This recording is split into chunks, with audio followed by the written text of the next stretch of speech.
Good morning, students. Okay, students, in previous class we learnt about natural vegetation, farming, dairying and fishing. In this class I am here to explain the minerals. Listen, minerals means ಖನಿಜಗಳು ಅಂತ ಹೇಳ್ತಾರೆ. ಓಕೆನಾ? Minerals. See, Europe has a variety of minerals and power resources. Listen, Europe has a variety of minerals and power resources ಅಂತ ಹೇಳ್ತಾರೆ. ಅಂದರೆ ಈ ಒಂದು Europe ಖಂಡದಲ್ಲಿ ತುಂಬ ವೆರೈಟಿ ಆಗಿರುವಂತಹ ಮಿನರಲ್ಸ್ಗಳನ್ನ ಇರುತ್ತೆ ಮತ್ತು ಹಾಗೆಯೇ ಏನಾಗಿರುತ್ತೆ, ಪವರ್ ರಿಸೋರ್ಸಸ್ ಅಂತ ಹೇಳ್ತಾರೆ. ಅಂದರೆ ಶಕ್ತಿ ಸಂಪನ್ಮೂಲಗಳು ಅಂತ ಹೇಳ್ತಾರೆ. ಪವರ್ ರಿಸೋರ್ಸಸ್ ಅಂದರೆ ಶಕ್ತಿ ಸಂಪನ್ಮೂಲಗಳು. Europe produces A large amount of the iron ಹೊರೆ. ಹಾಗೆಯೇ ಈ ಯುರೋಪ್ ಕಾಂಟಿನೆಂಟಲ್ಲಿ ಏನಾಗಿರುತ್ತೆ ಅಂತಂದರೆ ಈ ಒಂದು ಯುರೋಪ್ ಖಂಡದಲ್ಲಿ ಸಾಕಷ್ಟು ಪ್ರಮಾಣದಲ್ಲಿ ಏನಾಗುತ್ತೆ, ಐರನ್ ಹೊರೆ ಅಂದರೆ ಕಬ್ಬಿಣದ ಅದಿರು ಉತ್ಪಾದಿಸ್ತಾರೆ ಅಂತ ನಾವು ಹೇಳ್ಬೋದು. ನಿಯರ್ ಆಲ್ ಯುರೋಪಿಯನ್ ಕಂಟ್ರೀಸ್ ಯಾವ ಐರನ್ ಹೊರೆ ರಿಸರ್ವ್ಸ್. ಆಲ್ಮೋಸ್ಟ್ ಆಲ್ ಯುರೋಪ್ನ ಬಹಳಷ್ಟು ದೇಶಗಳಲ್ಲಿ ಏನಾಗಿರುತ್ತೆ, ಕಬ್ಬಿಣದ ಅದಿರು ಅನ್ನೋದು ತುಂಬ ಹಂಚಿಕೆಯಾಗಿರುತ್ತೆ. ಇಟ್ ಹ್ಯಾಸ್ 5% ಒಳಗೆ ರಿಸೋರ್ಸಸ್ ಆಫ್ ದಿ ವರ್ಲ್ಡ್ ಅಂತ ಹೇಳ್ತಾರೆ. ಅಷ್ಟಲ್ಲದೆ ಈ ಒಂದು ಪ್ರಪಂಚದಲ್ಲಿ 5% ಅಷ್ಟು ಮಾತ್ರ ಏನಾಗಿರುತ್ತೆ, ನಿಕ್ಷೇಪವು ಕೂಡ ಈ ಒಂದು ಕಾಂಟಿನೆಂಟಲ್ಲಿದೆ, ಈ ಒಂದು ಖಂಡದಲ್ಲಿದೆ ಅಂತ ಕೂಡ ನಾವು ಹೇಳ್ಬೋದು.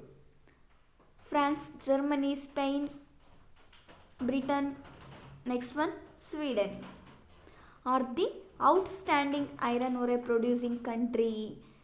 Listen students, very important 1 marks question. France, Germany, Spain, Britain and Sweden are the outstanding iron ore producing country. ಅಂದರೆ ಈ ಒಂದು ಪ್ರದೇಶಗಳಲ್ಲಿ, for example France, Germany, Britain, Sweden ಏನಿದಾವಲ್ವಾ, ಸೊ ಇವೇನಾಗಿರ್ತವೆ ಅಂತಂದರೆ ಪ್ರೊಡ್ಯೂಸಿಂಗ್ ಕಂಟ್ರೀಸ್, ಅಂದರೆ ಕಬ್ಬಿಣದ ಅದಿರನ್ನು ಉತ್ಪಾದಿಸುವಂತಹ ದೇಶಗಳು ಅಂತ ಕೂಡ ನಾವು ಕಂಟ್ರೀಸ್ ಅಂತ ನಾವು ಹೇಳ್ಬೋದು. Okay, next first one copper. First one ಯಾವುದು? ಕಾಪರ್. ಓಕೆನಾ? Listen, copper is mainly produced in Bulgaria and Poland.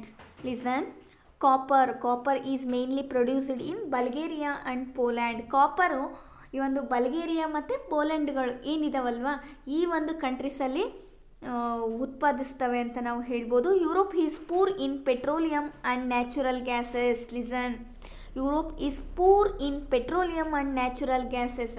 ಏನು ನ್ಯಾಚುರಲ್ ಗ್ಯಾಸಸ್ ಏನಿದೆಯಲ್ಲ, ಪೆಟ್ರೋಲಿಯಂ ಮತ್ತು ನೈಸರ್ಗಿಕ ಅನಿಲ ಅಂತ ಹೇಳ್ತಾರೆ. ಓಕೆನಾ? ನ್ಯಾಚುರಲ್ ಗ್ಯಾಸಸ್, ನೈಸರ್ಗಿಕ ಅನಿಲಗಳ ಸಂಪತ್ತು ಕೂಡ ಇಲ್ಲೇನಾಗಿರುತ್ತೆ, ತುಂಬ ಕಡಿಮೆ ಇರುತ್ತೆ. ಸೊ ಹಾಗಾಗಿ ಏನಾಗಿರುತ್ತೆ ಅಂದರೆ Europe, the major oil producing areas of Europe are the North Sea, France, Italy, Netherland and Germany. ಅಷ್ಟಲ್ಲದೆ ಈ ಒಂದು ಪೆಟ್ರೋಲಿಯಂನ ಉತ್ಪಾದಿಸುವಂಥದ್ದು ಅದರಲ್ಲೂ ಕೂಡ ನೋಡಿ. Listen, the major oil producing areas of Europe ಅಂದರೆ ಈ ಒಂದು ಪ್ರಮುಖವಾದಂತಹ ಪೆಟ್ರೋಲಿಯಂನ ಉತ್ಪಾದಿಸುವಂತಹ ಏರಿಯಾಗಳು ಯಾವ್ಯಾವುದು? ಲಿಸನ್, ನಾರ್ತ್ ಸಿ, ಉತ್ತರ ಸಮುದ್ರ, France, Italy, next one Netherland and next one Germany ಅಂತ ಹೇಳ್ತಾರೆ. ಈ ಒಂದು ಏರಿಯಾದಲ್ಲಿ ಪೆಟ್ರೋಲಿಯಂನ ಜಾಸ್ತಿ ಉತ್ಪಾದಿಸುತ್ತಾರೆ, ಪ್ರೊಡ್ಯೂಸಿಂಗ್ ಮಾಡುವಂತಹ ಏರಿಯಾಸ್ ಅಂತ ಕೂಡ ನಾವು ಹೇಳ್ಬೋದು. ನೆಕ್ಸ್ಟ್ ಒನ್ ಕೋಲ್, ಅಂದರೆ ಈ ಒಂದು ಕಲ್ಲಿದ್ದಲು ಅಂತ ಹೇಳ್ತಾರೆ, ಹೌದಲ್ವಾ? C, listen, is the major source of the power in Europe. ಇದು ಕೂಡ ಶಕ್ತಿ, ವಿದ್ಯುತ್ ಶಕ್ತಿಯ ಒಂದು ಸಂಪನ್ಮೂಲ ಅಂತ ಕೂಡ ನಾವು ಹೇಳ್ಬೋದು. Listen, it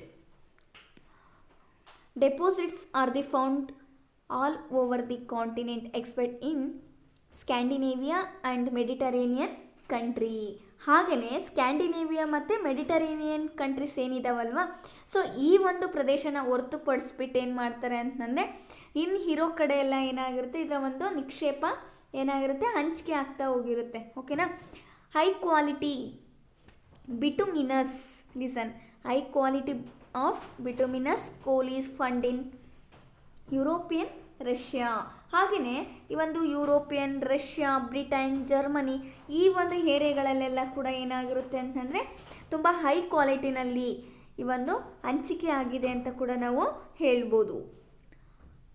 bauxite and potash are also found in same places. ಅದೇ ಪ್ಲೇಸಲ್ಲೇ ಕೆಲವು ಕಡೆ ಏನಾಗಿರುತ್ತೆ, ಬಾಕ್ಸೈಟ್ ಆ್ಯಂಡ್ ಪೊಟ್ಯಾಶ್ ಕೂಡ ಇಲ್ಲಿ ಸಿಕ್ಕಿದೆ ಅಂತ ಕೂಡ ನಾವು ಹೇಳ್ತೀವಿ. Okay, next one topic important industries ಅಂತ ಹೇಳ್ತಾರೆ. ಇಂಪಾರ್ಟೆಂಟ್ ಇಂಡಸ್ಟ್ರೀಸ್ ಅಂತಂದರೆ ಈ ಒಂದು ಇಂಡಸ್ಟ್ರೀಸ್ ಮೀನ್ಸ್ ಕೈಗಾರಿಕೆಗಳು ಅಂತ ಹೇಳ್ತಾರೆ. ಓಕೆನಾ. Iron and steel industries. Modern age is the age of the iron and steel. Listen, iron and steel industries ಅಂತಂದರೆ ಕಬ್ಬಿಣ ಮತ್ತು ಉಕ್ಕಿನ ಕೈಗಾರಿಕೆ ಅಂತ ಹೇಳ್ತಾರೆ. Iron and steel industry.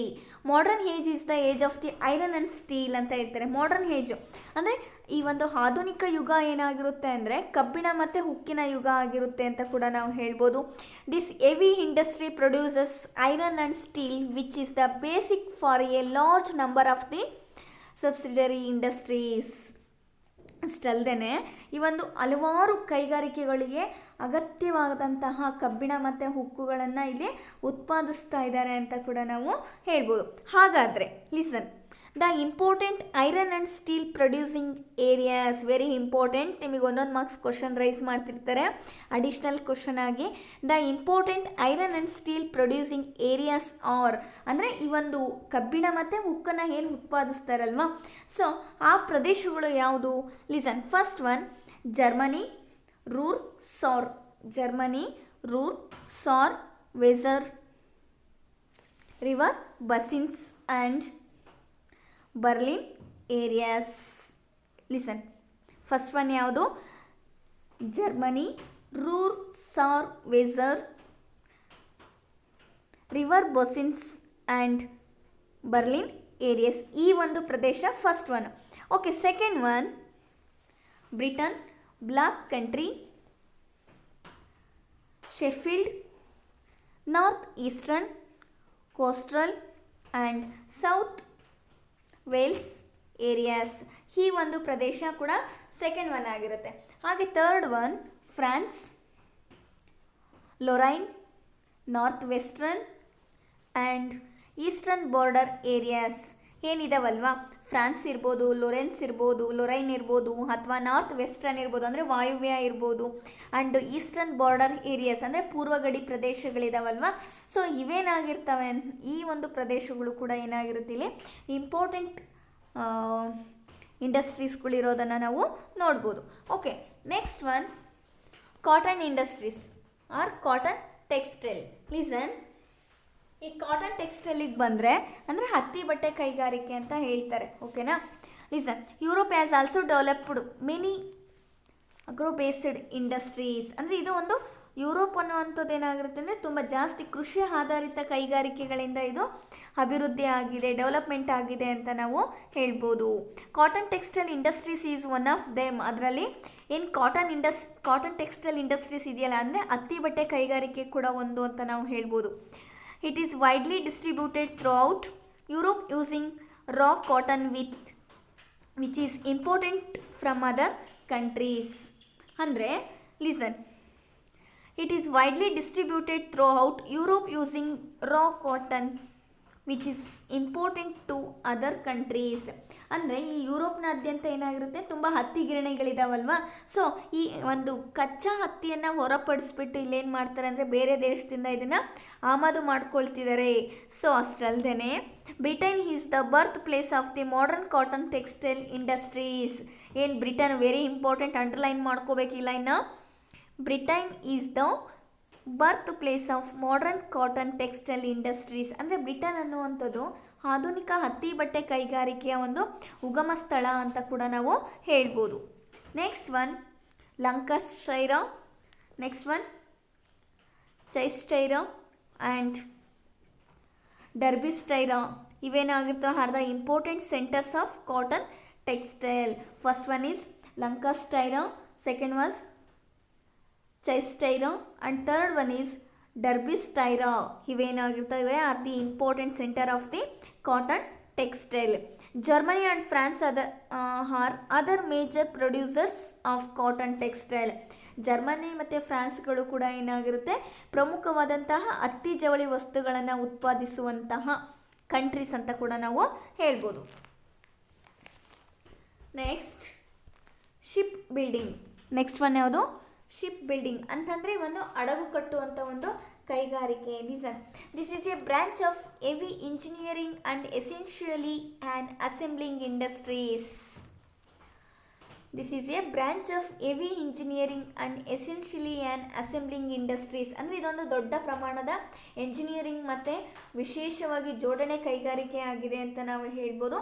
The main favourable factors for ship.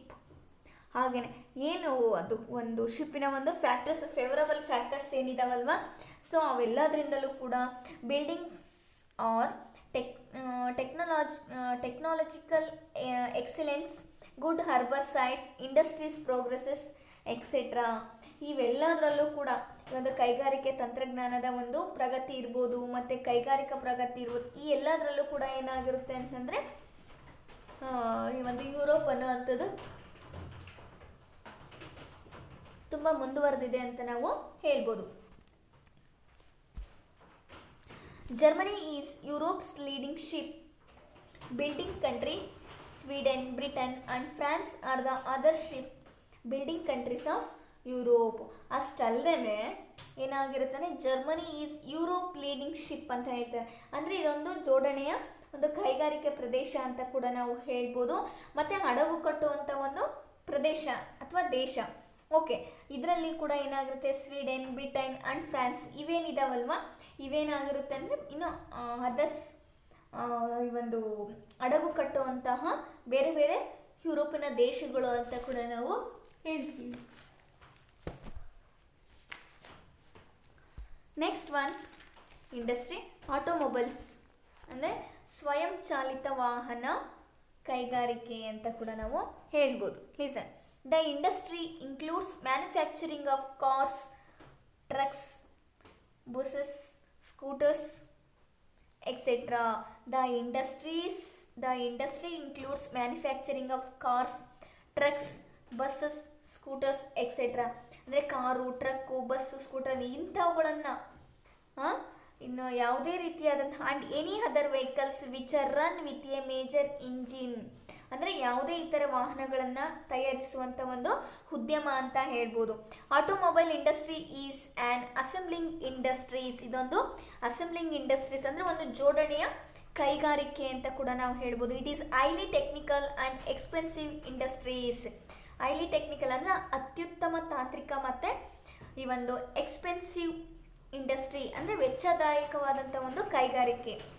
ಅದರಲ್ಲೂ France, Germany, Italy, Britain are the major producer of automobiles in Europe. ಅದರಲ್ಲೂ ಕೂಡ ಜರ್ಮನಿ, ಫ್ರಾನ್ಸ್, ಇಟಲಿ, ಬ್ರಿಟನ್, ಈ ಒಂದು ಯುರೋಪ್ ಇವೆಲ್ಲ ಏನಾಗಿರ್ತವೆ ಅಂತಂದರೆ ಸ್ವಯಂ ಚಾಲಿತ ವಾಹನ ಕೈಗಾರಿಕಾ ದೇಶಗಳು ಅಂತ ಕೂಡ ನಾವು ಹೇಳ್ತೀವಿ. ಓಕೆನಾ? Okay, next one major industrial regions of Europe ಅಂತ ಹೇಳ್ತಾರೆ.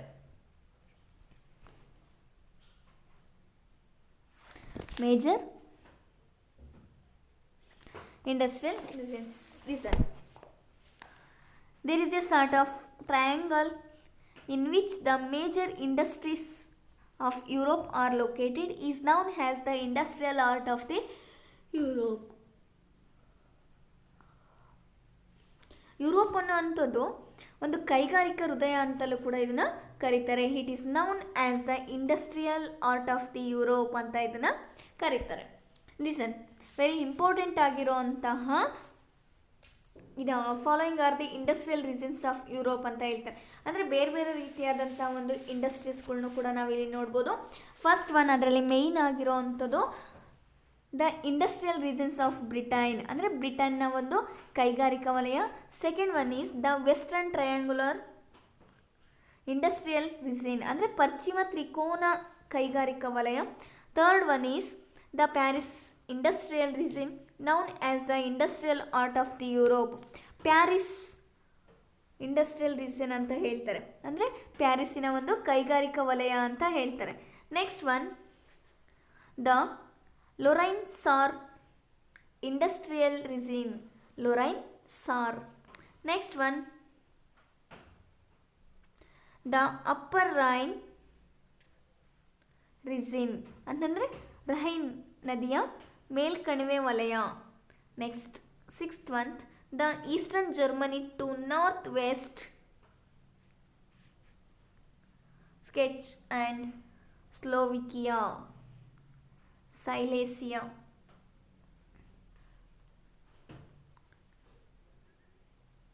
Next one, seventh one, the upper stock Silesia includes western Poland and middle part of the Czech Republic Sea. Next one, southern Scandinavia consists Shop. Next one, northern Italy situated in Puvalli. ಇವೆಲ್ಲವೂ ಕೂಡ major industries regions of Europe. Next one population. Next one population ಬಗ್ಗೆ ನಾವು ನೋಡೋದಾದರೆ, ಈ ಒಂದು population ಅಂತಂದರೆ ನಾವಿಲ್ಲಿ ಜನಸಂಖ್ಯೆ ಅಂತ ಹೇಳ್ತೀವಲ್ವಾ. So listen carefully. ಈ ಪಾಪ್ಯುಲೇಷನ್ಸ್ ಮೇಲೆ ನಿಮಗೆ ಒಂದು ಮಾರ್ಕ್ಸ್ ಅಷ್ಟೇ ರೈಸ್ ಆಗುತ್ತೆ. The population of Europe is large as compared to its size ಅಂತ ಹೇಳ್ತಾರೆ. ಅಂದರೆ ಈ ಒಂದು ಯುರೋಪಿನ ಭೌಗೋಳಿಕ ಕ್ಷೇತ್ರವನ್ನು ಹೋಲಿಸಿ ನೋಡಿದರೆ ಅದರಲ್ಲಿ ಜನಸಂಖ್ಯೆ ಹೆಚ್ಚಾಗಿ ಇರುತ್ತೆ ಅಂತ ಹೇಳ್ಬೋದು. ಅದರಲ್ಲೂ ಕೂಡ it has 11% of the world land area but as 5th of world population. ಹಾಗೆಯೇ ಇಲ್ಲೇನಾಗಿರುತ್ತೆ ಅಂತಂದರೆ ಈ ಒಂದು ಯುರೋಪು ಮತ್ತು ರಷ್ಯಾನ ಹೊರತುಪಡಿಸ್ಬಿಟ್ಟು ಪ್ರಪಂಚದ ಶೇಕಡ 11 ಭೂಭಾಗವನ್ನು ಕೂಡ ಇದು ಒಳಗೊಂಡಿರುತ್ತೆ ಅಂತ ನಾವು ಹೇಳ್ಬೋದು. The total population is 738.2 million 2010. ಅಂದರೆ 2010ನಲ್ಲಿ 738.2 ಮಿಲಿಯನ್ ಅಷ್ಟೇನಾಗಿರುತ್ತೆ ಅಂತ ಇದರ ಒಂದು ಜನಸಂಖ್ಯೆ ಇರುತ್ತೆ. ಹಾಗೆಯೇ ಇದರಲ್ಲಿ the population is mostly urban ಅಂತಂದರೆ ಈ ಒಂದು ಇದರಲ್ಲಿ ನಗರ ಜನಸಂಖ್ಯೆಯ ಪಾಲು ಕೂಡ ಇಲ್ಲಿ ಜಾಸ್ತಿ ಇರುತ್ತೆ. ಓಕೆ, ನೆಕ್ಸ್ಟ್ ಒನ್ ಡಿಸ್ಟ್ರಿಬ್ಯೂಷನ್ ಯಾವ ಥರ ಮಾಡಿದರು. The pattern of population distribution in Europe is not uniform. ಅಂದರೆ ಯುರೋಪಿನ ಜನಸಂಖ್ಯೆಯಲ್ಲಿ ಏನಾಗಿರುತ್ತೆ, ಸಮಾನವಾಗಿ ಹಂಚಿಕೆ ಆಗಿಲ್ಲ. The most populous countries are, ಅದರಲ್ಲೂ ಕೂಡ ಈ ಒಂದು ಮೋಸ್ಟ್ ಪಾಪ್ಯುಲಸ್ ಕಂಟ್ರಿಗಳು ಯಾವುದು, ಜನಭರಿತ ದೇಶಗಳು ಅಂತಂದರೆ ಈ ಒಂದು Italy, Britain, Germany, next one France. ಈ ಒಂದು ಏರಿಯಾಸ್ ಏನಾಗಿರುತ್ತೆ ತುಂಬ ಪಾಪ್ಯುಲಸ್ ಕಂಟ್ರೀಸ್ ಅಂತ ಹೇಳ್ತಾರೆ, ತುಂಬ ಜಾಸ್ತಿ ಜನಸಂಖ್ಯೆ ಇರುವಂಥದ್ದು. North west Europe has low density of population. ಆದರೆ ಈ ಒಂದು ನಾರ್ತ್ ವೆಸ್ಟ್ ಯುರೋಪ್ ಏನಿದೆಯಲ್ಲ, ಅಂದರೆ ವಾಯುವ್ಯ ಯುರೋಪ್ ಏನಿದೆಯಲ್ಲ, ಅಲ್ಲಿ ಜನಸಂಖ್ಯೆ ಅನ್ನೋದು ಜನಸಾಂದ್ರತೆ ಇಲ್ಲಿ ಕಡಿಮೆ ಇರುತ್ತೆ, has low density of population. ಹಾಗೆಯೇ Alps, Caucasus and the semi dry land of south eastern part are the sparsely populated. ಅಷ್ಟಲ್ಲದೆ ಈ ಒಂದು ಕಾಕಸಸ್ ಅರೆಶುಷ್ಕ ಪ್ರದೇಶವುಳ್ಳಂತಹ ಆಗ್ನೇಯ ಯುರೋಪಿಯನ್ ಭಾಗಗಳಲ್ಲಿ ಜನಸಾಂದ್ರತೆ ಅನ್ನೋದು ಕೂಡ ತುಂಬ ವಿರಳವಾಗಿರುತ್ತೆ ಅಂತ ನಾವು ಹೇಳ್ಬೋದು. ನೆಕ್ಸ್ಟ್ ನಾವು ಗ್ರೋತಿಗೆ ಬಂದರೆ, ಒಂದು ಗ್ರೋತ್ ಅಂದರೆ ಬೆಳವಣಿಗೆ ಅಂತ ಹೇಳ್ತಾರೆ. ಓಕೆನಾ. European countries are characterised by low and declining growth of population. ಹಾಗೆಯೇ ಯುರೋಪಿನ ಬಹಳಷ್ಟು ದೇಶಗಳೇನಾಗಿರ್ತವೆ ಅಂದರೆ ಕಡಿಮೆ ಮತ್ತು ಇಳಿಮುಖ ಜನಸಂಖ್ಯಾ ಬೆಳವಣಿಗೆಯ ಲಕ್ಷಣಗಳಿಂದ ಇದ್ದೇ ಕೂಡಿರುತ್ತೆ. The growth rate varies from place to place. ಹಾಗೆಯೇ ಜನಸಂಖ್ಯೆ ಬೆಳವಣಿಗೆ ಪ್ಲೇಸ್ ಟು ಪ್ಲೇಸ್ ಏನಾಗಿರುತ್ತೆ, ತುಂಬ ಬದಲಾವಣೆ ಆಗ್ತಾ ಹೋಗ್ತಾ ಇರುತ್ತೆ. ಓಕೆ, ನೆಕ್ಸ್ಟ್ ಒನ್ ಯಾವುದಂದ್ರೆ ಮೀಗ್ರೇಷನ್ ಅಂತ ಹೇಳ್ತಾರೆ, ಅಂದರೆ ವಲಸೆ. Listen, during the last 200 years, ಅಂದರೆ ಈ ಒಂದು ಕಳೆದ 200 ವರ್ಷಗಳ ಹಿಂದೆ some Europeans have left for the other countries. ಅಂದರೆ ಯುರೋಪಿಯನ್ರು ಏನು ಮಾಡಿದ್ರು ಅಂದರೆ ಬೇರೆ ಬೇರೆ ದೇಶಗಳಿಗೆ ವಲಸೆನೇ ಹೋಗಿದ್ರು. and people of other countries have migrated to Europe for the various reason and settled here. ಅಂದರೆ ಬೇರೆ ಬೇರೆ ಕಾರಣಗಳಿಂದ ಅವ್ರು ಏನು ಮಾಡ್ತಾರೆ ಅಂದರೆ ಯುರೋಪ್ಗೆ ವಲಸೆ ಬಂದುಬಿಟ್ಟು ಅಲ್ಲೇ ಅವರು ನೆಲೆಸಿದ್ದಾರೆ. After the Second World War people from other continent and countries started immigrating to the Britain.